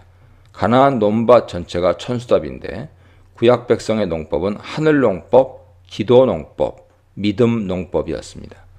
이미 이스라엘이 그 땅을 점유하기 전에 가나안은 적과 꿀이 흐르는 땅이었다는 것이 증명됩니다. 민수기에 보면 정탐꾼들이 가지에 붙은 거대한 포도송이 꾸러미를 두 사람이 메고 와야 할 정도였습니다. 정탐꾼들은 그 땅이 약속대로 엄청난 풍요의 땅임을 확증하는 증거물을 가져왔던 것이죠. 그런데 이미 가나안 족속들이 그 땅의 풍요를 누리고 있었습니다. 출애굽 당시에 그 땅은 매우 농사가 잘 되었습니다. 참 이해하기 어렵죠? 왜 패역하고 부도덕하고 바알 우상을 섬기던 가나안 사람들이 그런 복을 누리는 것일까요? 아마도 그것은 이스라엘 백성에게 하나님의 선물과 은혜로 그 땅이 풍성한 소산을 얻는다는 것을 미리 보여주기 위함일 것입니다. 사실 가나안 족속은 그 복을 누릴 자격이 되지 못했습니다. 단지 그들은 이스라엘 백성을 위한 전시회를 위해 잠시 그 복을 누렸을 뿐이죠. 우리는 가나안 땅을 선택하신 하나님의 일하시는 방법에 주목해야 합니다. 하나님은 이집트의 옥토인 델타 삼각조 지역을 택하지 않으셨습니다. 메소포타미아의 여러 지류가 흐르는 비옥한 농토가 있는 땅을 택하지 않으셨습니다. 하나님은 농사 측면에서 전혀 인기가 없던 척박한 그리고 강대국 틈새에 끼인 자그마한 가나안 땅을 선택하시고 그 땅을 적과 꿀이 흐르는 땅이라고 선언하셨습니다. 하나님이 일하시는 방법이 그러합니다. 이스라엘 민족의 형편도 한번 생각해 보세요. 사실 이스라엘 백성 자체가 바로 가나안 땅과 같은 존재였습니다. 그들은 두들겨 맞으며 중노동에 시달린 노예 민족이었죠.